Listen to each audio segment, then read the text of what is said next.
Hello. आज के इस एक्सप्लेनर में हम इन्वेस्टिंग की दुनिया के उस मंझेले बच्चे यानी मिडिल चाइल्ड की बात करने वाले हैं, जिसे हम मिड कैप फंड्स कहते हैं। होता क्या है ना, इन्वेस्टमेंट्स के मामले में लोग या तो बहुत सेफ और बड़ी कंपनीज के पीछे भागते हैं या फिर रातों रात अमीर बनने के चक्कर में छोटे और रिस्की स्टॉक्स पकड़ लेते हैं।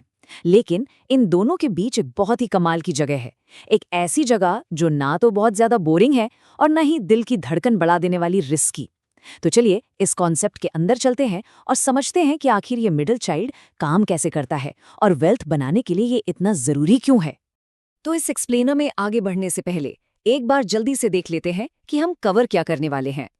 हम शुरुआत करेंगे मिड कैप कंपनीज को डिफाइन करने से, फिर समझेंगे इनके रिस्क और रिवॉर्ड का बैलेंस, इनकी ग्रोथ का टाइम होराइजन, कुछ पॉपुलर मिड कैप ऑप्शंस और आखिर में देखेंगे कुछ स्मार्ट इन्वेस्टमेंट स्ट्रैटेजीज। चलिए सबसे पहले पॉइंट पर आते हैं, डिफाइनिंग मिड कैप कंपनीज। आखिर किसी भी कंपनी को ये मिड कैप का टैग मिलता कैसे है? सच कहूं तो ये पूरा खेल मैथ्स और रूल्स का है। इंडिया में सेबी के रूल्स बिल्कुल क्लियर हैं। मार्केट कैपिटलाइजेशन यानी शेयर मार्केट में किसी कंपनी की टोटल वैल्यू के हिसाब से जो कंपनीज 101 से लेकर 250 की रैंक के बीच आती हैं, बस उन्हीं को मिड कैप कंपनी माना जाता है। इसे ऐसे समझ लीजिए, ये कॉर्पोरेट दुनिया के टीनेजर्स हैं। ये अब छोटे बच्चे या स्टार्टअप्स नहीं रहे जो अपने सर्वाइवल के लिए स्ट्रगल कर रहे हों। इन्होंने अपना बिजनेस मॉडल साबित कर दिया है, लेकिन ये अभी तक उन giant fully matured adult companies की तरह भी नहीं बन गए हैं। और इसका सीधा सा मतलब ये है कि इनमें आगे बढ़ने का और तेजी से ग्रो करने का एक लंबा ग्रोथ स्पर्ट अभी बचा हुआ है। अब यहाँ एक सबसे जरूरी बात ध्यान रखने वाली है। जब कोई म्यूचुअल फंड खुद को मिड कैप फंड बोलता है ना, तो उसे एक बहुत स्ट्रिक्ट रूल फॉलो करना पड़ता है, और वो रूल है 65% का। इसका मतलब है कि किसी भी मिड कैप फंड को अपने टोटल पैसे का कम से कम 65% हिस्सा सिर्फ और सिर्फ इन्हीं मीडियम साइज वाली यानी 101 से 250 रैंक वाली कंपनीज में लगाना पड़ता है। और सच पूछिए तो यही वो एक रूल है जो इन फंड्स को इतना खास बनाता है और इनमें इतनी सॉलिड ग्रोथ पोटेंशियल डालता है। आगे बढ़ते हैं हमारे दूसरे पॉइंट की तरफ, जो है the risk and reward balance. ये समझना बहुत जरूरी है कि ये टीनेजर वाला फेज मार्केट में बिहेव कैसे करता है। देखिए, इन्वेस्टिंग में ट्रेड ऑफ्स तो होते ही हैं। एक तरफ हमारे पास लार्ज कैप कंपनीज हैं, ये बिल्कुल उन मैच्योर अडल्ट्स की तरह हैं जो स्टेबल हैं, सेफ हैं, लेकिन उनकी सबसे तेज ग्रोथ का टाइम निकल चुका है, इसलिए वहां रिटर्न्स थोड़े लिमिटेड होते हैं। दूसरी तरफ आते हैं हमारे मिड कैप फंड्स। क्योंकि ये अभी अपने हाई ग्रोथ फेज में हैं, इनमें लार्ज कैप्स के कंपैरिजन में कहीं ज्यादा रिटर्न्स देने का पोटेंशियल होता है।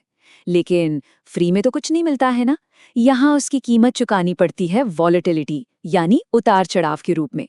जब मार्केट ऊपर जाता है तो ये बहुत तेजी से भागते हैं, लेकिन जब मार्केट गिरता है तो इनमें गिरावट भी थोड़ी ज्यादा देखने को मिल सकती है। पर यहाँ घबराने वाली बात नहीं है। माना कि मिड कैप्स में लार्ज कैप से थोड़ा ज्यादा उतार चढ़ाव है, लेकिन ये स्मॉल कैप फंड्स के मुकाबले बहुत ज्यादा स्टेबल होते हैं। Small cap companies share market के टॉडलर्स यानी छोटे बच्चों जैसे होते हैं, जिन्हें प्रिडिक्ट करना बहुत मुश्किल है। उसके मुकाबले मिड कैप्स ने मार्केट में अपनी एक सॉलिड जगह बना ली होती है।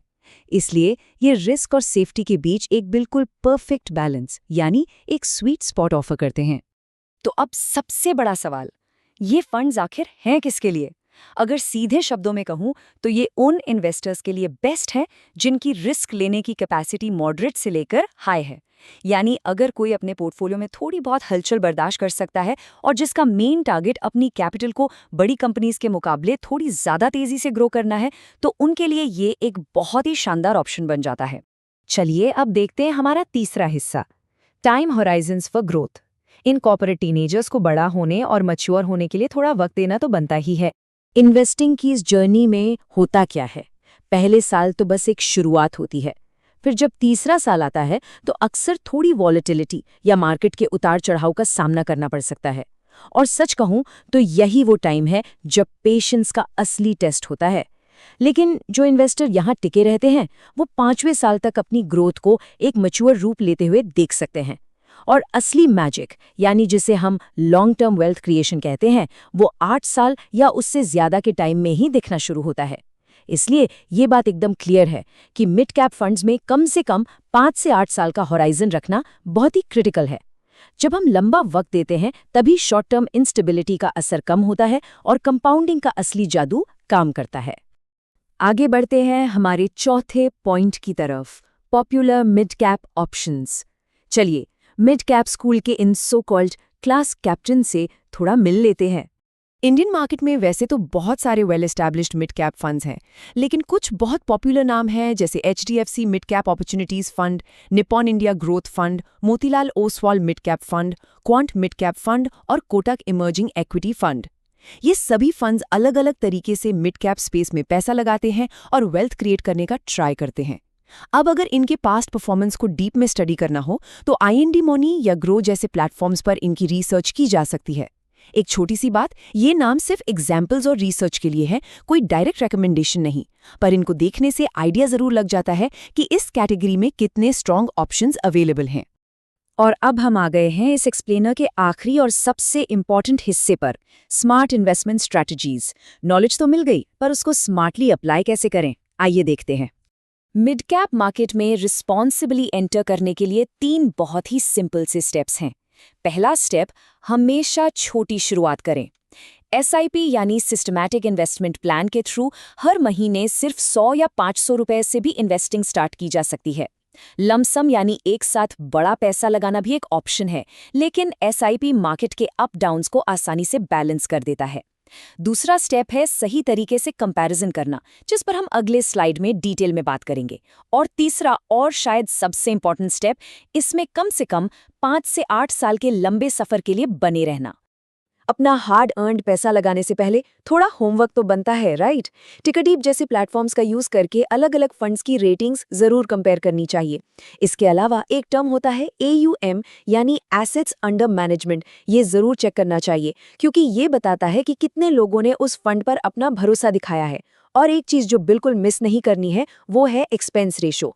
ये बेसिकली म्यूचुअल फंड कंपनी की फीस होती है उस फंड को मैनेज करने के लिए। एक्सपेंस रेशो जितना कम होगा, लॉन्ग टर्म में प्रॉफिट उतना ही ज्यादा बनेगा। एक और इम्पॉर्टेंट एस्पेक्ट जो ध्यान में रखना चाहिए वो है टैक्सेस का फंडा। अगर इन फंड्स को 1 साल से ज्यादा टाइम तक होल्ड किया जाता है तो उनके प्रॉफिट्स पर लॉन्ग टर्म कैपिटल गेन्स यानी LTG टैक्स लगता है। इसके अपने कुछ स्पेसिफिक रूल्स और एग्जेम्पशंस होते हैं जो लॉन्ग टर्म इन्वेस्टमेंट प्लान करने से पहले पता होने ही चाहिए। और लीजिए, बातों बातों में हम आज के कंक्लूजन पर आ गए। तो आज हमने समझा कि कैसे ये मिड कैप फंड्स वाकई में इन्वेस्टिंग की दुनिया के उस मिडिल चाइल्ड की तरह है, जिनमें ठहराव भी है और आसमान छूने का जोश भी। तो इस एक्सप्लेनर को खत्म करने से पहले एक बार रुकिए और इस सवाल पर जरूर सोचिए, क्या किसी भी मौजूदा इन्वेस्टमेंट पोर्टफोलियो में बड़ी कंपनीज की स्टेबिलिटी और इन मिड कैप कंपनीज की टीनेजर वाली अग्रेसिव ग्रोथ का एक सही बैलेंस मौजूद है? ये बस एक छोटा सा थॉट है, लेकिन हो सकता है कि ये आगे चलकर वेल्थ क्रिएशन के रास्ते को बिल्कुल बदल कर रख दे। इस एक्सप्लेनर में आखिर तक जुड़े रहने के लिए बहुत बहुत शुक्रिया। बस ऐसे ही सीखते रहिए और आगे बढ़ते रहिए।